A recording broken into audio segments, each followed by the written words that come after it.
Yo, what's up? What's good, people? What's good, man? What's up, man? Man, it's been a little over a week and a half. Yeah, but a lot been going on. Yeah, we changed location for this special edition of this show. Cos-G, K-Max. This Unscripted Nonsense in your face. We do it in your face even when we're not in the normal spot? Yeah, it was always in your face. It don't matter where we at. We always in your face, man. Right. So, shout outs to First Aid Comics.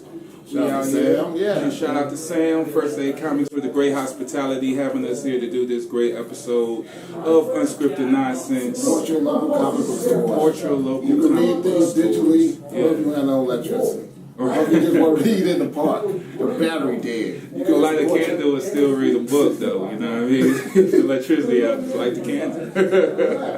Wow. But No, this is really, really special because we're talking about one of the more iconic and beloved characters.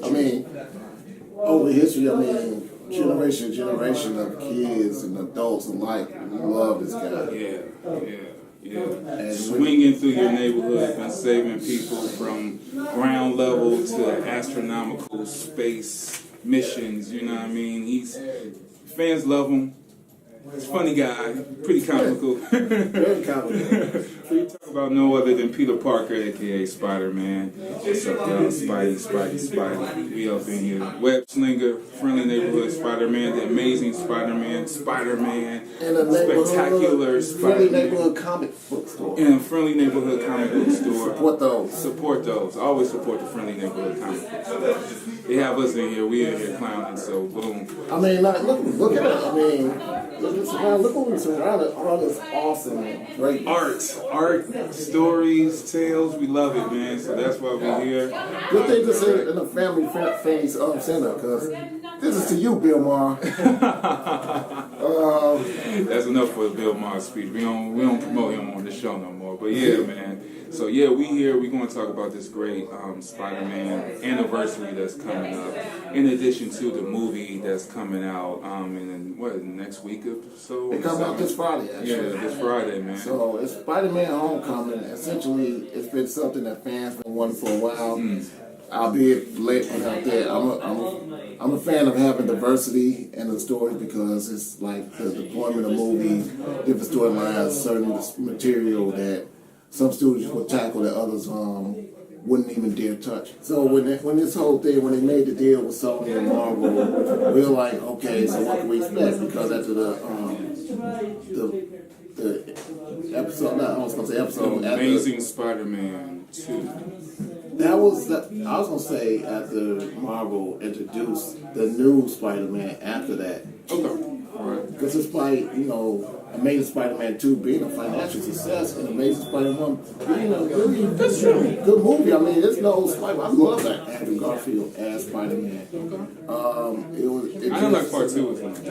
Part 2 was a bit of a letdown the way it ended. It was all. It's always like press the easy button and then just it went downhill from there. So, but with the reintroduction of Spider-Man to Civil War, which is right here.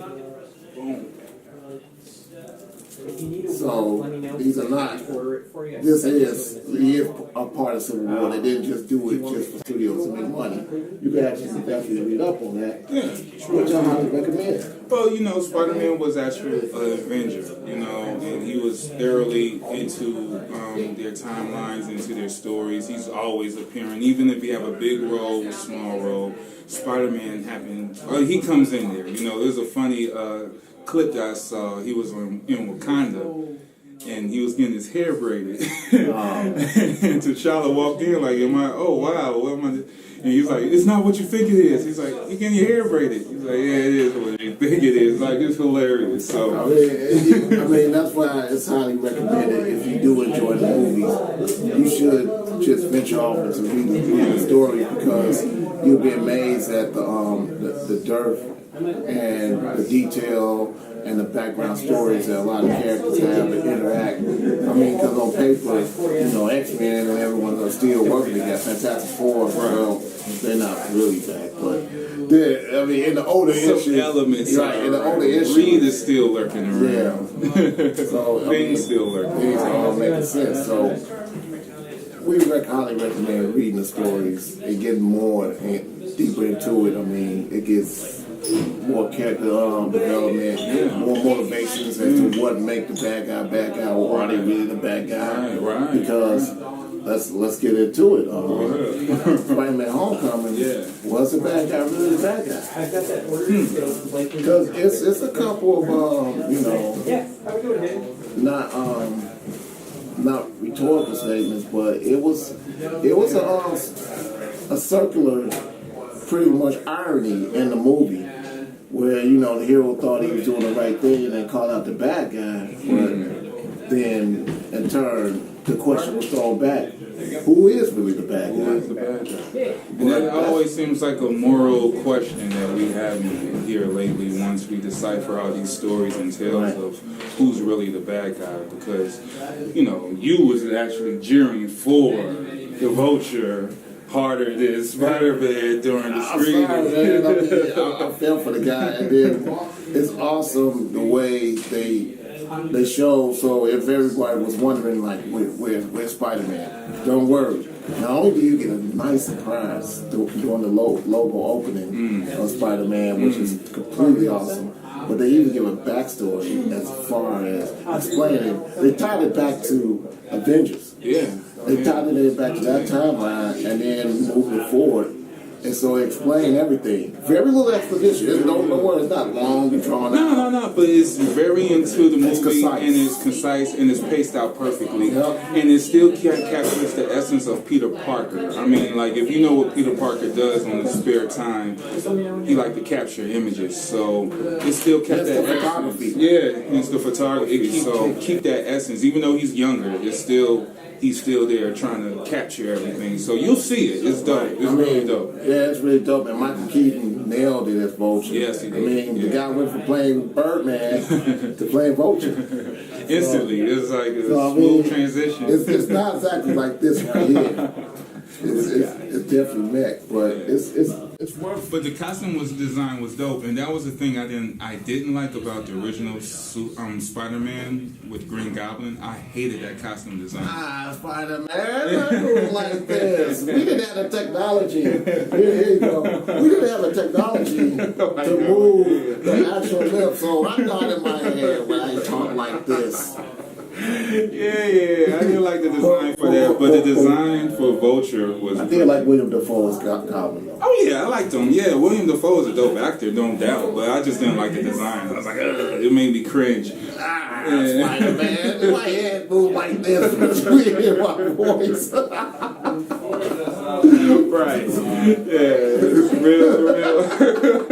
But I mean, think about it. I mean, when this Spider-Man came out, Sony actually invented cameras to emulate the movement of a spider, and you move along with it. So fast forward 16 years, and the technology that they have now is really good, even to the point, again, no one knows how much Deadpool changed the game. Shout out to Deadpool because of the technology with the frames, how they had his eyes move. That actually some of that went into how Spider-Man. I mean, it's explained the Stark technology as you might have seen in Civil War. I mean, spoiler alert. I mean, if you ever seen that, definitely go see that. You definitely gonna see Civil War, because I mean, this movie is like It's right behind it. It's literally like right after that. Right after that. I was wondering, okay, so we're in the same MCU, Cinematic Universe. There's no Infinity Stone, so what are they going to do? What's going to happen? How are they going to tie this into the big universe? Right. They tied it in well, man. I mean, like, one of my friends asked, is there a post scene? I was like, you don't really need it, because you get to see the whole Marvel shindig in the movie. You know what I mean? You see how it's moving, how they recuperating after everything that happened, and preparing for something else that's going to happen as well. So, yeah, it catch up. It can catch you up to speed, and they definitely stuck him, boom, right there in the Marvel universe. Right. I mean, and the best thing about it, he's the youngest guy in this, so you get to see the things in a young child perspective. which is brilliant, I think, because you're in all this magical stuff, all this stuff. You got gods, you got sorcerers, war material, tech magnets, and all types of things. All types of stuff. And you have all these people that live these lives. You have World War II. Yeah, right. Fighters. Enhanced humans. Even though Spider-Man himself is enhanced because of the big Spider-Man. I mean, so it's still a different perspective. And in fact, Spider-Man, even as Stan Lee at this year's C2E2 gave an anecdote, that was his, he was the first non-adult superhero. Right, exactly. So he had to go through growing pains and things as a child and having these powers, and since they stuck him right in the middle of all this going on, it's so many layers of this guy that's going to change. And I'm really geeked after this movie to see what they're going to do in phase 4, because this character, he actually embodies the whole Stark technology. So I mean, it's him, Stark's War Machine, and the Spider-Man really that has full control over. I mean, like, even in the book, it wasn't just for movie effect. Even in the Civil War series, Civil War Part 1, Spider-Man did take Stark's side, and then like he also did a couple other things which had some dire life-changing events as far as. You go read the book. Yeah, read the book. Even in the book, when he get older, he has a Parker Industries. Like, he becomes Tony Stark. So it's very dope. Definitely, he's smart enough to do all that too. So that's the brilliant thing about it too. Yeah, because then you know, to move forward with that even further, a lot of people I know to this second hate, even though it made as much as Avengers, they hate Iron Man 3. But as far as everybody was talking about, but then having the 10 rings and a real Mandarin at that stage in the movie cinematic universe would have been ridiculous. It would look crazy at that level. And then, like, I mean, why not? Why, if you used to fight things, or if you fighting terrorists and stuff, and now you're in space, you know, with nukes, and you got the Chitauri and all this alien tech, and you find out you think you're smart. There's something out there that's 1,000 times past what even you know. So brilliant, son. So, and then that kind of played in this Spider-Man movie a lot too. So Spider-Man is, I mean, you've seen it. You might not have seen the trailer. The suit was taken away. Like, I'm nothing with my suit. If you're nothing without the suit, then you don't deserve that. And that helps to build the character. So, But I'm actually, with this movie too, you know, they always saying, like, in superhero movies that they don't really focus on the villain. They focused on the villain. Yeah. Like, I think it was equal character development with Spider-Man and with the Vulture, and which made, you know, some people cheer for the villain, some people cheer for the hero, because it was that good of a development. And Michael Keaton is a great actor. You have to give him a good story. And not only that, they made the story. Here's why the story arc with the villain is very relatable. It's very contemporary with today's times. I mean, if it doesn't, and even that was shown in Dark Knight Rises, and people didn't like that either. But this, it was about the big man, you know, taking a dump on the little people. Yeah, so that's what that was about. But anyway, in this movie, the whole arc, the story arc with the Michael Keaton character, the Vulture character, you see why he does what he does, and in a way you do kind of root for the guy. And as far as like the tech, the ideal to push STEM education, which is contrary to everything that's happening in DC and some of these conservative houses of politics. Science is important. It is. So I like that they showed this in a school of like science tech kids and stuff. Yeah, and I think they're going to keep up with that, because it's a reality. It's a reality, and it's a good balance of how you can keep everything grounded with these powers. It's like, you know, you don't see Doctor Strange with a magic wand, like woo woo, like noonie noo, like Wizzo and stuff like that. Like, you know, Zach Alakazam Bazak. Right. The whole thing. They ain't got all that. We ain't got time for that. Break it down with some realistic scientific methods where we all could learn and grasp from and do research and study from as well. And actually, learning experience. That's what I got from the comic books. You know, they explain all that stuff in the comic books. I might go and do some research and check out what's this and what's that. and even what people consider magic, I mean, you think about everything from the chemical reaction to how food and different medication affect you, or different plants or whatever affect you, to, you know, the actual advent miracle birth itself of health, especially healthy.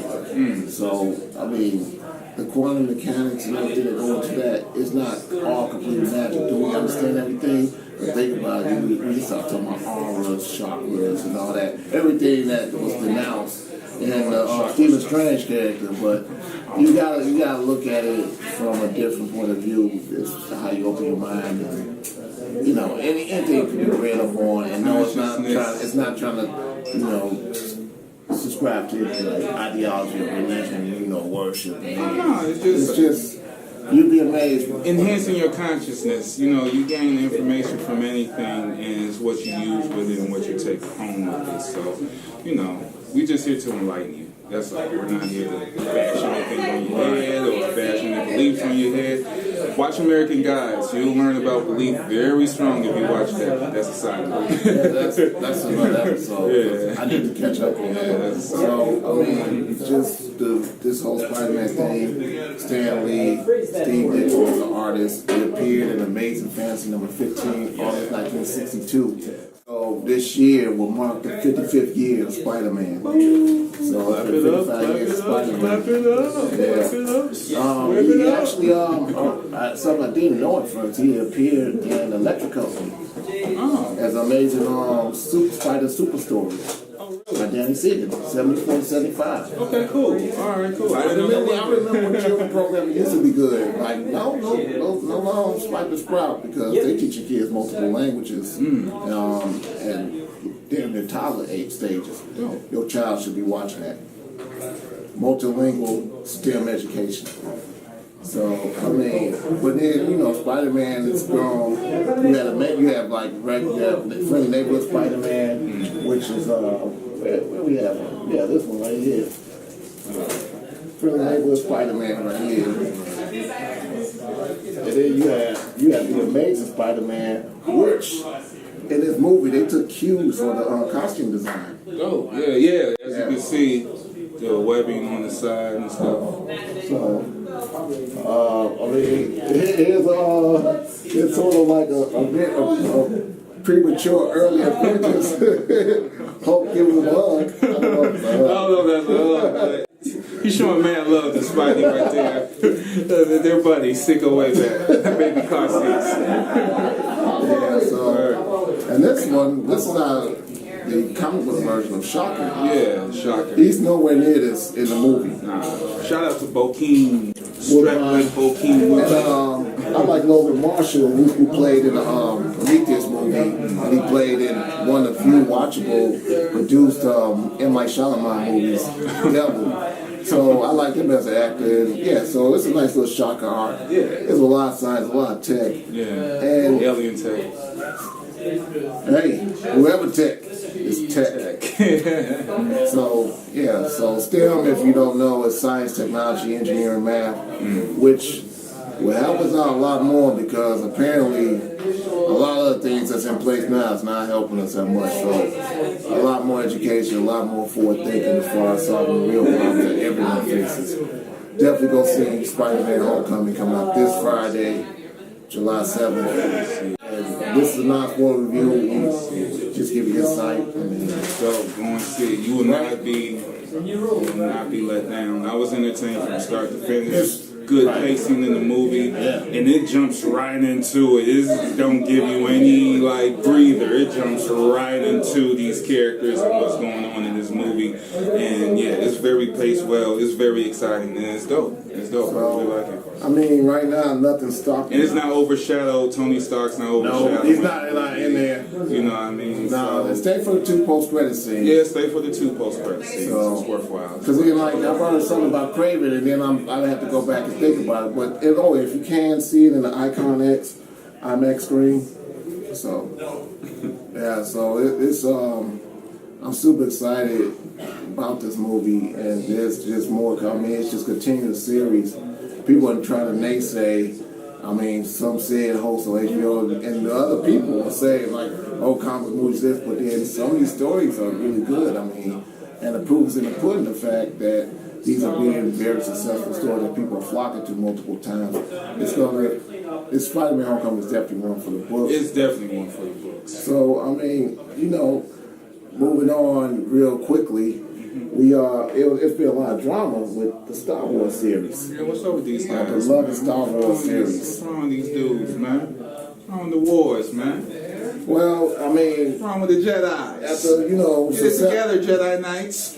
Well, The Last Jedi with Ryan Johnson is set to be pretty awesome because the guy did Looper. He did a couple of very independent good films. So Last Jedi is really looking to be that movie it's going to be dark. We already know it's going to be some sense of time shifting and kind of like he did Looper would affect the past. What happened to the past affect the future, vice versa. So that looks good, and that's going to be the last we probably see of Carrie Fisher, Princess Leia's Admiral Leia's character.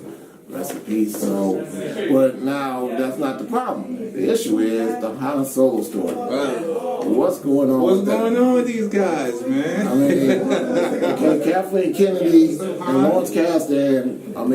Especially Lawrence Kasdan. He's been writing Han Solo since the late '70s, since Empire Strikes Back, and the best. But then, like, he had the character with the best line, even though it was ad-lib by Harrison Ford. Right before he was gonna get put in the carbon cast, and the Princess Leia character said, "I love you," and then he was supposed to say, "I love you too," but he said, "I know." And so that was actually ad-lib. But anyway, to put that in context, these people, Kathleen Kennedy and Lawrence Kasdan, are very unhappy with the Lord and Miller. If you're not familiar with them, they did 21, 22 Jump Street, did the Lego movie, which I love a lot. And I love that Lego movie. Yeah, Lego movie good. I don't know. It's 21 Jump Street. 21 Jump Street was funny. Yeah, Chicago's on D-Ray in it. It was hilarious. Good for you. But I mean, you can see their type of comedy that they do. So I don't know why they didn't think it didn't fit. Why did they hire them? It fit protocol for what Star Wars is looking? Essentially, it was something along the lines where they wanted it a certain way. They gave them free reign. They've been shooting since January, and I guess they finally decided to look at the reels or whatever and say, "Yo, what the hell is this?" So I mean, what the hell? Yeah, they started going to get Hulk mad, and everything. And it's kind of crazy. I don't know what's going on. So anyway, I mean, stuff coming out. The main actor, he need an actor coach now. I'm like, you hear about Woody Harrelson complaining about organic prunes. That sounds like alpaca baby milk and from Diddy and Dave Chappelle skit. I mean, I know there's a lot of things that you hear about that's going on. And now Ron Howard, who hasn't had a watchable movie as far as I'm concerned since Rush, and that's when he had Chris Hemsworth, who did really good, and he had Daniel Bruhl, who was Zemo in Civil War. So he had Thor and Zemo, and it was a really good movie. It was really good. So you think they recruited him because he could tie into the Star Wars protocol? It seemed like he could. Yeah, we want this, and he just could. I would have heard Zemeckis. Yeah, okay. I mean, he did Flight with Denzel Washington. He did one of my favorite trilogies, Back to the Future. Yeah. So, I mean, he did The Walk with Joseph Gordon-Levitt. Right. I didn't really care for the movie per se, but he did make me feel like, damn, this dude was really on the World Trade Center.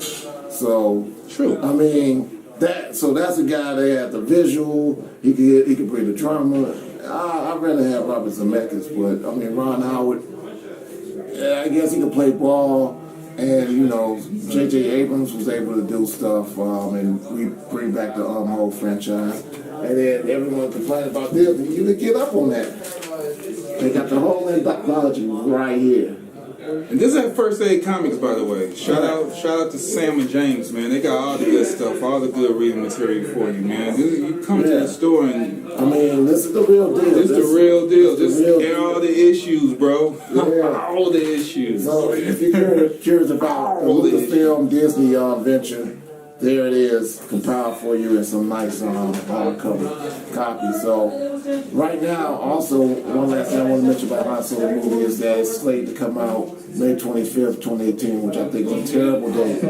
You coming out after May 6th? And that's Infinity War. Gotcha. That's gonna be a spectacle. I mean, Russo brothers, 66 new characters. Yeah. We already know that the Death Squad from Thanos is already gonna be in there. Some things may happen to some characters that might not be a good look. Yeah. So I mean, Spider-Man in it. you already have that at the top of May. Then 1 week after that, you gotta have Deadpool 2 with Cable, Domino. So I don't know if that's a good thing. See, my argument is, all right, if this was the flip side, and this was a Star Wars movie coming out, and it was like somewhere in between of that, you'll be like, oh, you won't stand a chance against Star Wars. But that's Star Wars is not strong enough to stand against. Not that Star Wars. Okay, Rogue One had reshoots. Tony Gilroy, who penned a lot of Born Identity, a lot of those scripts, and he actually helped Garrett Evans because I didn't like Godzilla. But Rogue One is a good movie. You got to see the whole war, and it felt like it sucked the espionage, the drama. It wasn't a happy ending. It wasn't a happy ending at all, and that's what helped change it. So you hear about reshoots all the time, but this is something you never hear about. You know, directors getting booted, and then people saying the lead actor need acting coach. I mean, that's unprecedented. And then you get a lukewarm director to replace. So at least I wasn't a fan of the Bourne series. I like none of them, except for the one with Jeremy Renner. I thought all of them were anticlimactic and boring. I thought Ben Affleck actually did a better job of what I thought Bourne was going to be, an accountant, than any of those. Well, I like Jeremy Renner, the one that people don't like. I like that one. But yeah, I hated all of I'm them. not gonna get into that boring conversation because we ain't got time for that. But yeah, I get you, Max. Yeah, but at any rate, that's why it may get moved altogether, but I hope they move it then. you have all this turmoil. You don't want to put something into two highly anticipated movies. We're not talking about just. But a Han Solo movie isn't as anticipated. No, actually, the Star Wars community is not as anticipated as you may think. And even if it was Rogue One, I still would not want that. You would want that one to get maximum attention, maximum viewership. That's fair. Put it against one of those, I don't know, one of those Fantastic Beasts movies or something I don't care about. But I put it with that. I wouldn't put it with Infinity War and Deadpool too. That's just not a good look. To watch. I mean, That's not a good look. And then you have all this turmoil, so now you got that bad taste in people's mouth, and it's not a good look. So, and then you gotta come with it next year, because if people think this year's rough, because by the way, also see Baby Driver. Then, this has been a good year for movies, yo. yeah. We had a very good year, despite of what's going on. I've been highly entertained by movies. Baby Driver is a good movie. Go and check that out. It's awesome. Right. And now speaking of 2018, I mean, there's been other Marvel-related news with New Mutants. Because Alex Barker is now going to replace Rosario Dawson. Now, why did Rosario leave? Anybody on that? No, I mean, don't know. I mean, could it be... someone made a comparison if Samuel Jackson showed up in X-Men, would that confuse him with Nick Fury? I don't know, because Rosario Dawson is infamously known now in all of the Marvel TV Netflix universe. So as she's the kind of Nick Fury of all the Defenders. Right, yeah, got you. So now you're going to put in a movie in the Fox universe, The Mutants, which they apparently want to move forward with, which is going to be directed by Josh Boone. So they replace her with Alice Brocker. They actually didn't state specific reasons. Everything's just speculation. So they just traded. So she's going to play Alice Brocker's going to play Dr. Cecilia Reyes, who's going to deal with a lot of new movies. Oh, that would have been kind of the same role then. Maybe they didn't want to put her there. Yeah. Because she's doing the same thing over. And you don't want to typecast her. Don't do that. Right. And then that movie come out April 13th, 2018. 2 days after my birthday. Yeah. So, I mean, you got that. You got Black Panther coming out February 18th, 2018. And you just don't want to. They go dress their dashikis. Yeah, so you really don't. You really want to come with it. Couple quick kick tidbits. Gotcha. July 30th, Rick and Morty season 3.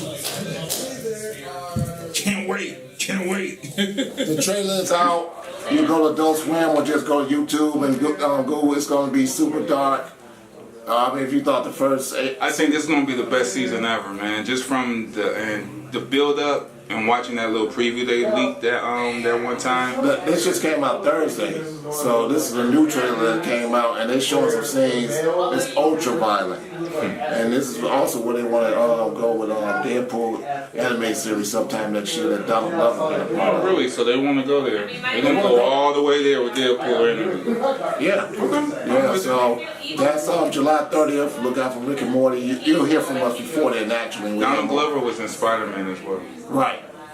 And also Watchmen, there's a development series. Yeah, they're doing the development series on HBO. Good old Watchmen boys. Good old guys. These guys right here. Okay. And the Inhumans trailer is out. Yes, this is a variant cover of the future. Remember when we stated the first episode, variant covers. But this is New Inhumans. That's coming out. It'll actually be an IMAX screening September 1st. And, first week September. I'm not sure September 1st. Yeah, I don't know the date. And then it's going to be on ABC for the rest of the duration of the series. I'm still kind of. They did get the thought right. They got lockjaw right. They got them right. But I don't know. It's ABC, man. I don't know.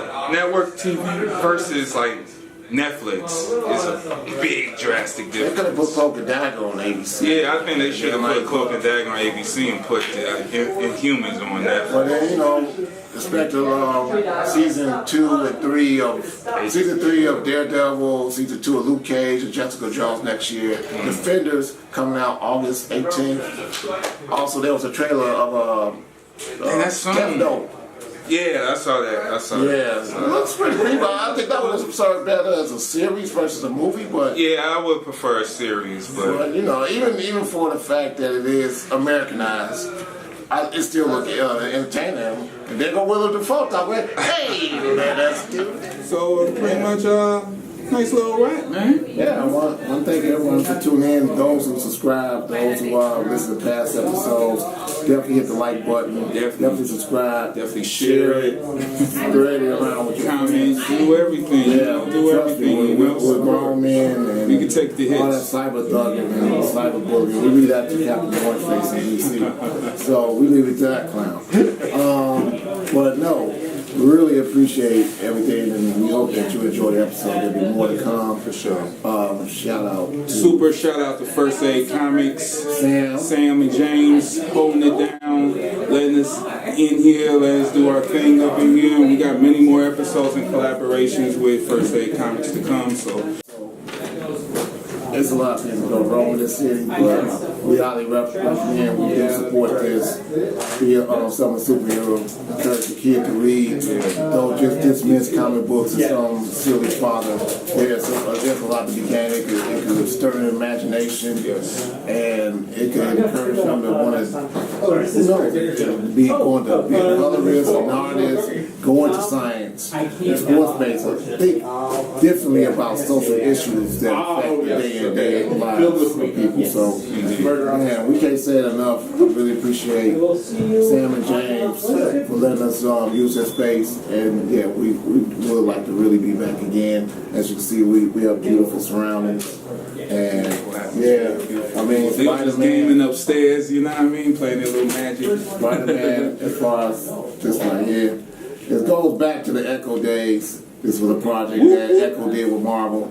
Go. Yeah, I do remember that. Because they did a Star Wars. They did Star Wars too. Yeah. So I miss, now you don't have so many collaborations and such, but That's a good one. That's a good one. So yeah, You actually have real Marvel t-shirts. yeah. Under Disney, of course. Nah. So, So yeah, man. So yeah, this is it, man. I'm Cos-G. K-Max. This unscripted nonsense in your face. Follow us at K-Max_Chicago on Twitter. And also on IG is CHI_K-Max on Instagram. I'm Southside Cos-G at Instagram and King of Slaps 95 at Twitter. Slap them up and yeah. Yeah, and also if you're anyone from LA, you're lucky enough to be in San Diego or Anaheim the next 2 weeks.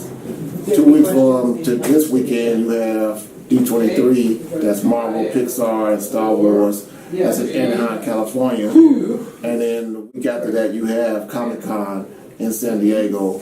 So It's a nerd fest out here, boy. It's a nerd look fest. out for the other episodes. We got more commentary, but we wanted to do the special Spider-Man Absolutely. edition. And yeah, can't say enough. First Aid Comics. Thanks. Thank you. Much gratitude. Support your local comic book store. Always read, always learn. Spider-Man does whatever a spider can. Spins a web any size.